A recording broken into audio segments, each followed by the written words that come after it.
Hello guys and welcome to another episode of FIFA 13 Career Mode, and just to kick off we have a couple of cup games against Tottenham in the Capital One Cup and then against Bayern Leverkusen, not Bayern Munich, in the Euro League. And I think that would be the game that we'd kind of have to win just to seal our place in the I think it's round of 16, is it, in the Europa League. I'm not quite sure how it works, whether it goes to straight to quarterfinals or not. But first off, we have the game against Tottenham, which is no easy fixture whatsoever. You know, they got a real, in my opinion, Tottenham's squad all around is better than ours. They do have a lot more depth, and they've got a few players for each position, and they all seem to do the job. But on FIFA, I do have a knack of beating them, so hopefully I'd be continuing that run and I'd be able to get through to the next round, which I believe would be the quarters or the semis, I'm not sure.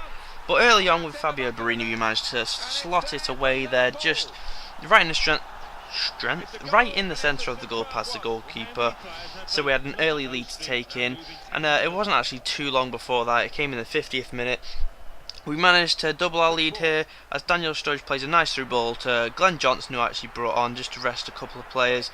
And how would you like that for a goal?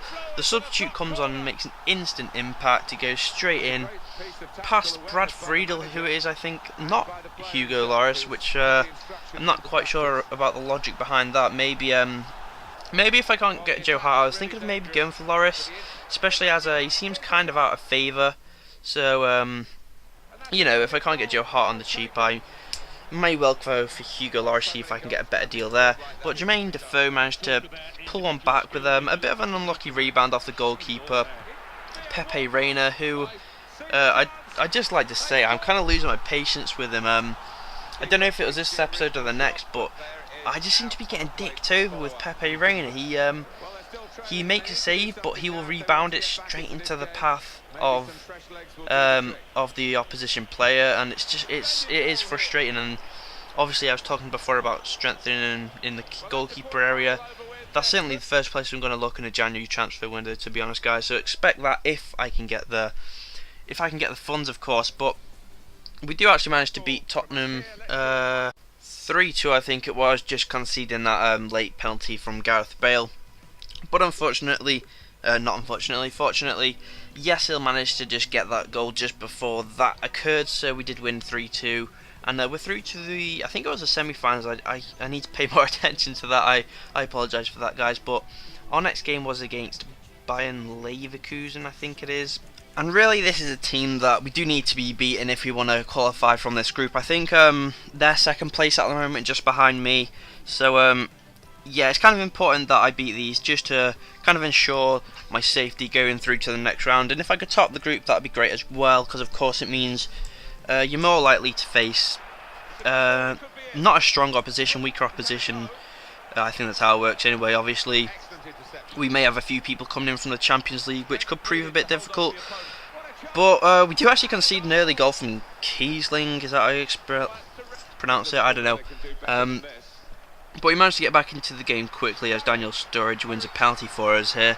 I didn't see an awful lot on the challenge. I guess FIFA, for once, decided to be kind to me, which is very nice of them. And of course, Luis Suarez to take the penalties. He's the main man, and that's a good penalty.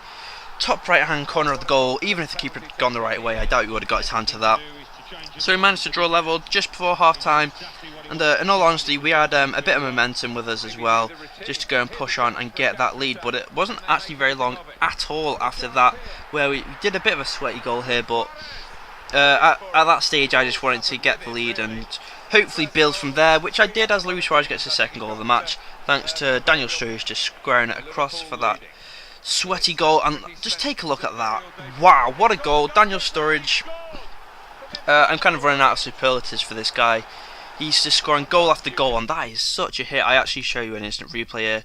That is such a nice hit, and he's not known for his long shots, but whew, that wasn't bad at all. So the game actually ended 3-1, and I think that did ensure our safety in the group, and it also meant that we stayed top of the group, so hopefully we would get a weaker opposition in the next round. Just saying here how Suarez seems to be hitting a bit of form finally, as he did actually have a bit of a goal drought, but he managed to get a sweaty goal and a penalty, so things must be turning around, right? But no, he scored 2 goals and it's actually got us the win, so no complaints there. We do get another another international management offer, but as I say time and time again, I'm just not looking for a team of that calibre. It has to be of the highest order if I'm going to go into international management in my first season at least. But we're moving on to the next game, who I think is West Ham. I don't know if I'm wrong. I'll correct myself. I didn't quite see that. No, okay, it's Southampton. We go against Southampton. Yeah, another team at home. We should definitely be looking to win this game. Hopefully not dropping any points. Sorry, I think I just hit the mic there. But Southampton are a good team. I mean, obviously this season, I'm not talking about FIFA anymore.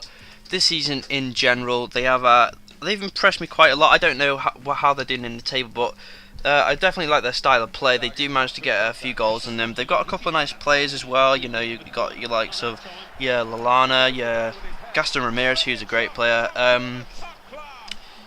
The name escapes me. That's annoying.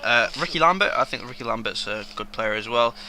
But unfortunately, they managed to take the lead early on, which is kind of bullshit. But then we managed to get an equaliser with Fabio Borini, who we just brought on there to rest. I don't know whether it was Suarez or Muriel, one of the two. We brought him on just to rest them, and he has actually managed to pick up a goal, which is very nice indeed. But Ricky Lambert here punishes me on the break. It's a real easy finish for him, meaning they went 2-1 up in the 81st minute, which only spells bad news. They gave me very little time to respond on.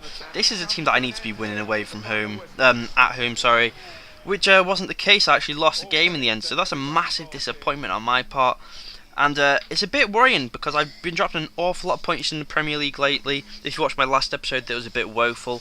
So hopefully we'll turn things around next episode. But this is the end of the episode, guys. So if you've enjoyed, do leave that thumbs up rating. And until the next time, I'll see you later. Bye bye.